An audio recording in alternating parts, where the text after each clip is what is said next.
5 തലമുറകളായി നിങ്ങൾക്കൊപ്പം PRS hospital. കേരളത്തിൽ കഴിഞ്ഞ 120 ദിവസമായി സമരം ചെയ്യുന്ന ആശാ വർക്കേഴ്സിനോടും ആ സമരത്തിന് നേതൃത്വം കൊടുക്കുന്ന സംഘടനകളോടും അതിന്റെ നേതാക്കളോടുമാണ് ഞാൻ ഇത് പറയുന്നത്, പൊതുസമൂഹത്തോടും. ആശാ സമരം ഒത്തുതീർപ്പാകാൻ പോകുന്നില്ല. ഒരു കാരണവശാലും ആശാ സമരം ഒത്തുതീർപ്പാക്കരുത് എന്നാണ് സർക്കാരിന് കിട്ടിയിരിക്കുന്ന നിയമോപദേശവും IBയുടെ ഉപദേശവും രഹസ്യ റിപ്പോർട്ടിന്റെ ഉപദേശവും എല്ലാം കിട്ടിയിരിക്കുന്ന ഈ സമരം ഒത്തുതീർപ്പാക്കരുത്. ഇത് ശ്രദ്ധിക്കേണ്ട, ഇഗ്നോർ ചെയ്താൽ മതി എന്നാണ്. എന്തുകൊണ്ട് അങ്ങനെ ഇഗ്നോർ ചെയ്താൽ മതി, ശ്രദ്ധിക്കേണ്ട എന്ന് പറഞ്ഞാൽ പറഞ്ഞിരിക്കുന്നതിന്റെ കാരണം കൂടിയുണ്ട്. അത് വെറും ഒരു കാരണമല്ല, വളരെ പ്രധാനപ്പെട്ട ഒരു കാര്യമാണ്.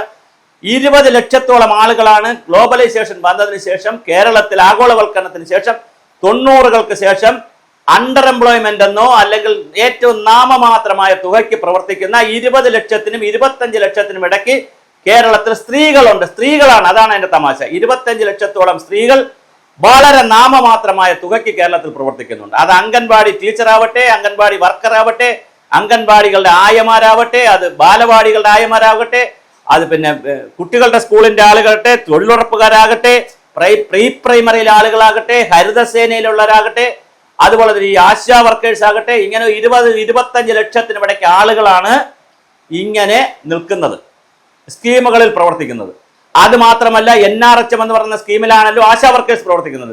അവരെ സ്കീമിൽ തന്നെ ഇവർക്ക് പുറമെ ഡോക്ടർമാരുണ്ട്, ഡോക്ടർമാർ വരെ അവരെ സ്കീമിൽ കോൺട്രാക്റ്റ് ആണ്. അവർക്ക് 35,000-40,000 കൊടുക്കുന്നു എന്നുള്ളതേ ഉള്ളൂ. അപ്പോൾ ഡോക്ടർമാരുണ്ട്, എഞ്ചിനീയർ, പിന്നെ ഫാർമസ്യൂട്ടിക്കൽ ആളുകളുണ്ട്, ഫാർമസിക്കാരുണ്ട്, പിന്നെ നഴ്സുമാരുണ്ട്. അങ്ങനെ ഓരോ PHC എടുത്തു കഴിഞ്ഞാൽ അവിടെ മറ്റ് സ്റ്റാഫ് ഉണ്ട്, കൗണ്ടറിൽ ഇരിക്കുന്നുണ്ട്, പിന്നെ അതുപോലെ പല രൂപത്തിലുള്ള സ്റ്റാഫ് ഉണ്ട്. ഇവരെല്ലാം കോൺട്രാക്ട് എംപ്ലോയീസ് ആണ്. ഇവർക്കെല്ലാം നാമമാത്രമായ തുകയാണ് കൊടുത്തിരിക്കുന്നത്. അപ്പൊ ഗവൺമെന്റിന് കിട്ടിയിരിക്കുന്ന സാമ്പത്തിക ഉപദേശം, ഗവൺമെന്റിന് കിട്ടിയിരിക്കുന്ന ഭരണപരമായ ഉപദേശം CMന് കിട്ടിയിരിക്കുന്നത്, അതുപോലെ CMന്റെ PS-നും ആളുകൾക്കും കിട്ടിയിരിക്കുന്ന ഉപദേശം, ഒരു കാരണവശാലും ഈ സമരം ഒത്തുതീർപ്പാക്കരുത്.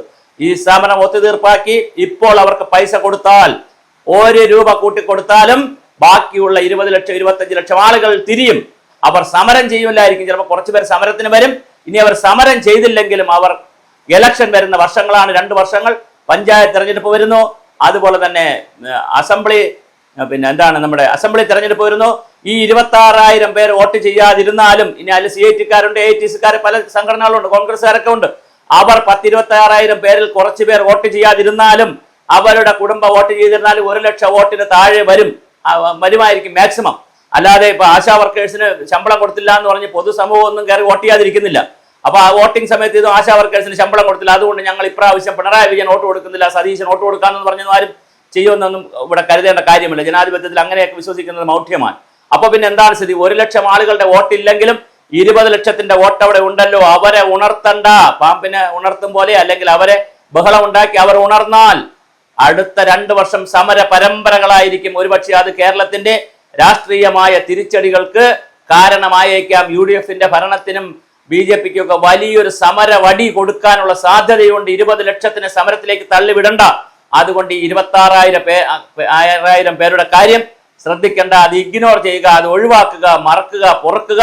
അതുകൊണ്ട് CM ഒരു കാരണവശാൽ ഈ സമരത്തിലേക്ക് ശ്രദ്ധിക്കേണ്ട കാര്യമില്ല. പിന്നെ ആരോഗ്യമന്ത്രി ഇടയ്ക്കിടയ്ക്ക് ചില ചർച്ചകളും കാര്യങ്ങളൊക്കെ നടത്തും, അതിലൊന്നും ഒരു കാര്യമില്ല എന്ന് വളരെ കൃത്യമായ മുഖ്യമന്ത്രിയുടെ ഉപദേഷ്ടാക്കൾ ഉപദേശിച്ചതായിട്ടാണ് അറിയുന്നത്. അപ്പോൾ തീർച്ചയായിട്ടും ആ ഉപദേശമാണ് മുഖ്യമന്ത്രി എടുത്തിരിക്കുന്നത്. അതുകൊണ്ട് ഇതിന്റെ പൊളിറ്റിക്കലായ ഒരു തിരിച്ചടി ഉണ്ടാകുന്നത് 26,000 പേരുടെയോ അവരുടെ കുടുംബാംഗങ്ങളായ എല്ലാവരും ചേർത്ത് 1 ലക്ഷം വോട്ടിന്റെ തിരിച്ചടി ഉണ്ടായാൽ, ഇത് സമരം ഒത്തുതീർപ്പാക്കി അവർക്ക് 10,000-ഓ 15,000-ഓ കൊടുത്താൽ അടുത്ത 20 ലക്ഷം 25 ലക്ഷം ആളുകൾ സമര നോട്ടീസുമായിട്ട് വരും. അവരെ കൈകാര്യം ചെയ്യാൻ പറ്റില്ല. ആ 25 ലക്ഷത്തിന്റെ സമര നോട്ടീസുമായിട്ട് വരുന്നവരെ അവർക്ക് എന്തെങ്കിലും ആനുകൂല്യം കൊടുക്കാതിരിക്കാൻ പറ്റില്ല. അങ്ങനെ കൊടുത്താൽ വലിയ സാമ്പത്തിക ബാധ്യത വരും. അതുകൊണ്ട് തന്നെ അത് കൊടുക്കാൻ പറ്റില്ല. അങ്ങനെ കൊടുക്കാതിരിക്കണമെങ്കിൽ ഇവരെ കാണാതിരിക്കണം, ഇവരെ ഇഗ്നോർ ചെയ്യണം എന്നുള്ളതാണ് സർക്കാരിന് കിട്ടിയിരിക്കുന്ന പോലീസ് റിപ്പോർട്ടും മറ്റു കാര്യങ്ങളും. അതുപോലെ തന്നെ ഇവരുടെ സമരം ഒരു ഗാന്ധിയൻ മാർഗത്തിലുള്ള സമരമാണ്. അതുകൊണ്ട് തന്നെ ഇത് അങ്ങനെ തന്നെ തുടർന്നു പോകും. ദിവസം കഴിയും തോറും ഇവരെ കൂടെ ആളുകളുടെ എണ്ണം കുറയുന്നു എന്നൊരു റിപ്പോർട്ടും കൊടുത്തിട്ടുണ്ട് പോലീസ്. അതുകൊണ്ട് ഇവർക്ക് വേണ്ടത്ര ഒരു അറ്റൻഷൻ കുറയുന്നു, കിട്ടുന്നില്ല എന്നൊരു ബോധവുമുണ്ട്.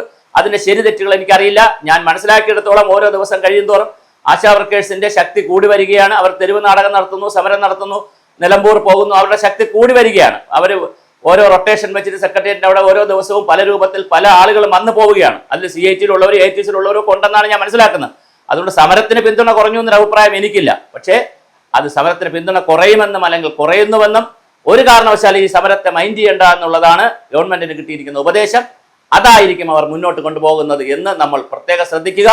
അതുകൊണ്ട് തന്നെ തീർച്ചയായും ഇത് വളരെ ഗൗരവതരമായി എങ്ങനെയാണ് ഈ സമരത്തിന്റെ രീതിശാസ്ത്രം കൊണ്ടുപോകേണ്ടതെന്ന് സമരക്കാരും ഗവൺമെന്റും ആലോചിക്കേണ്ടതാണ്. ഗവൺമെന്റിനെ സംബന്ധിച്ചിടത്തോളം ഇത് ലീസ്റ്റ് ബോധേഡാണ്. അവർ ഇതിനകത്ത് ശ്രദ്ധിക്കുന്നേ ഇല്ല എന്നുള്ളതാണ് ഏറ്റവും പ്രധാനപ്പെട്ട കാരണം. അത് എനിക്ക് കിട്ടുന്ന വിവരങ്ങൾ, അപ്പോൾ കിട്ടുന്ന വിവരങ്ങൾ ഞാൻ പൊതുസമൂഹത്തെയും ആശാവർക്കർ സമരക്കാരെയും ഒക്കെ അറിയിക്കുന്നു എന്ന് മാത്രമേ ഉള്ളൂ. എന്ന് വിചാരിച്ച് നിങ്ങൾ സമരത്തിൽ നിന്ന് പിൻവാങ്ങണമെന്നോ ഒന്നുമല്ല. നിങ്ങൾ വച്ചിരിക്കുന്ന ഡിമാൻഡ് വളരെ ജെന്യുവനാണ്. ആ ജെന്യുവനായ ഡിമാൻഡിന് വേണ്ടി ഒരുപക്ഷെ എന്തെങ്കിലും പ്രായോഗിക ബുദ്ധിമുട്ടുകളോ സാമ്പത്തിക ബുദ്ധിമുട്ടോ മറ്റ് പ്രശ്നങ്ങളോ ഒക്കെ ഉണ്ടായാലും സമരം തുടരട്ടെ. പക്ഷെ ഇങ്ങനെ ഒരു കാഴ്ചപ്പാട് ഗവൺമെന്റിൽ കിടപ്പുണ്ടെന്നുള്ള വിവരം കൂടി മനസ്സിലാക്കിക്കൊണ്ട് വേണം നിങ്ങൾ സമരത്തിലേക്ക് മുന്നോട്ട് പോകാൻ.